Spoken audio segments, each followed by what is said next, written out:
So here we are at Electric Lady Studios. Very privileged to be talking to a man, Michael Brauer, who's a legendary mix engineer, multi-Grammy winning for things like Coldplay, John Mayer, etc., etc. So thanks for having us here.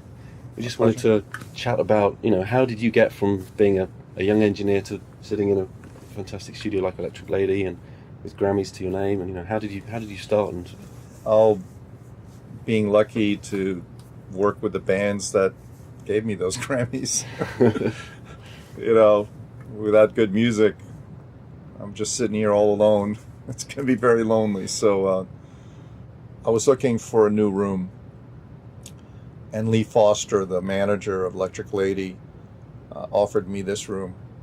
And I fell in love with it. Yeah. And it gave me the privacy and the flexibility to to move all of this stuff in and not having to worry about moving it out. Yeah. Did you carry it around with you? I used to. Years ago, I'd get booked in France or in England by big artist, and I'd put all this in one big container, bring my assistant, and then set it all up in France or set up in England. In England once, these things weigh about 400 or 500 pounds each, and I was doing Paul McCartney. I was back to USA tour, and I get it all there. There's no elevator.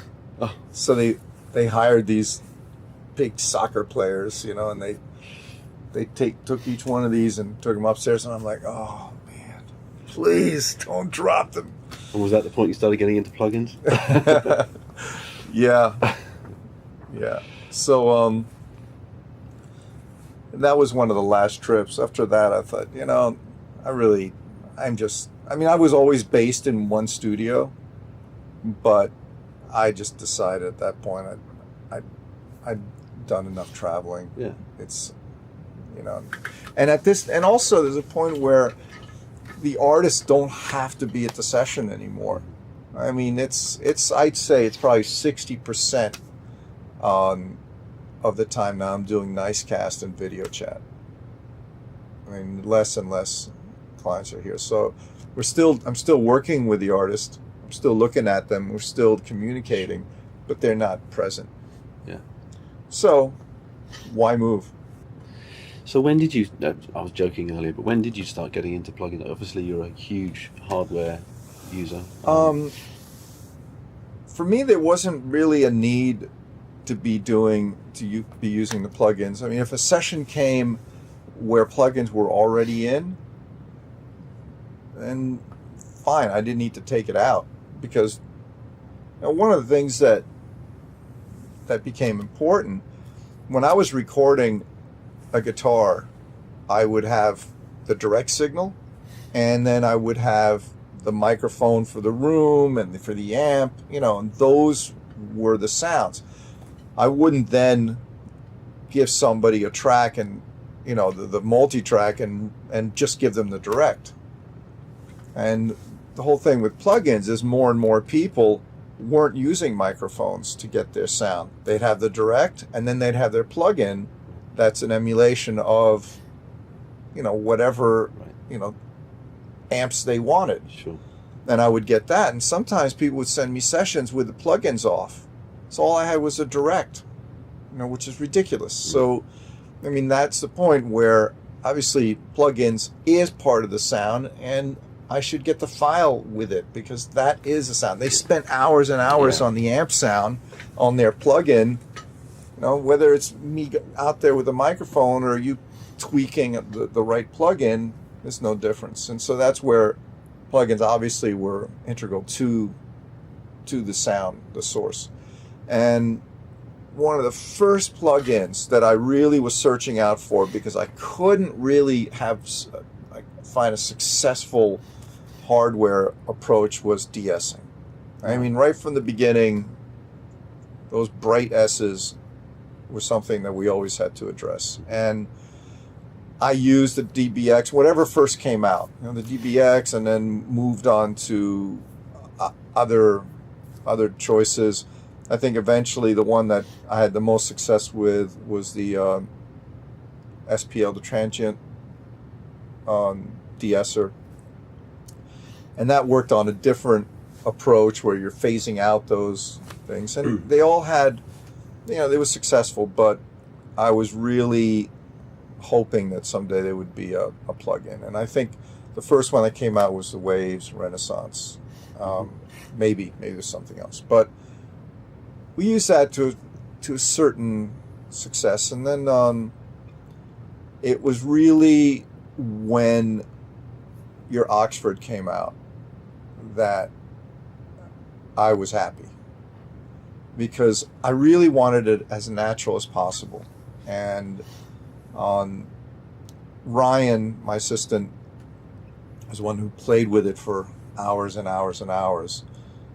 Those kind of things I really don't care about. I'm just going to tell my assistant, make it work. And then if he overdoes it, I can hear it.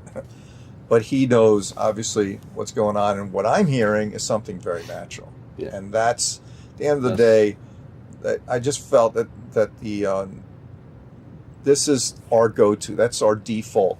When I put the tracks up, Ryan puts it in. It's in bypass, but it's already in. It's ready to go. Or maybe it's at its most minimal setting. And then, once he sees that I'm mixing and the vocals, I've EQ'd them, everything's are going on, he'll automatically come in here, and then he'll just tweak. He'll tweak. And then, and again, if some certain sections need way less and others need way more, he automates it. It makes it so easy. So you use it primarily because it's natural sounding? Yeah, I mean, it can be to whatever you want. I've also used it on, I think I've used it on acoustic guitars sometimes too, to get rid of some of the extra noises and stuff. But primarily, it's for vocals, and I'll put it across the lead, the doubles, the backing vocals. It's just there. This is a tool more than a sound. The sound is already there. I don't want it to get in the way of the sound. So it's very transparent. It just does the job that I want it, which is, I want it to be able to get bright over here, but I don't want the S's to stand out too much. And I don't want them to be squashed in a way that sounds unnatural. So the Oxford is really good at that. What we'll do is, since we know, this is analyzed, this has done most of the work for us and determined where those S's are, we'll usually, bring that down, so that's doing a lot of work, and then we'll start blending in the wet dry to taste at that point. So we'll start bringing up until that. So we get the mixture of the completely attenuated signal and then the dry signal, and that we find that that's a really natural way to do it, rather than, you're not losing all the top end every time an S hits or anything like that. You could leave before the morning comes. So show me the wet dry blend. So here's if it were dry again, There's no shame and then to run. we'll just creep that in. And then so if we were to go all the way, Every sun is gone. then you can really start hearing it Taking a long walk. duck everything down. Really what it's doing is it's attenuating the entire signal when that S hits, which would be overkill obviously if it was at 100%, so we usually leave it at, somewhere around the teens. Generally we don't hit like 20%.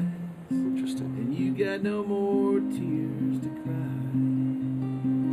And you don't set the trigger to, the trigger is band, but you're compressing all the audio Yes. rather than just what's inside the band. Yeah, generally for this method, because we're not keeping it, if we were keeping it at 100%, we'd only want to be triggering that band. Sure. But since we're doing the wet dry, Yeah. we just have it compressing everything. And then yeah, we have usually the threshold a little bit on overkill for that reason, that you want it to be really working. Really caught between a rock Yeah, cool. and lost Different. and lonely Different way of doing it to what I've seen. All I know is, as long as it sounds natural to me, and it seems like what Ryan figured out is that that wet dry approach works a bit better than 100% finding the band. Now, but the question is why? Because plenty of people wouldn't do it this way. But that's what's great about it. You know, use it however you like. This is the way Ryan came up with, and it works for me because it sounds natural to me, and I'm not getting any complaints. And if an artist is specifically, or particularly sensitive to that, then he'll adapt. He'll do something, to smooth that or automate some of that out. Sure. Which is, best of both worlds. Well, we're really happy that Suppressor is successful for you and you're enjoying using it. Love it. Michael, it's been great chatting with you. Thanks for your Nathan. time.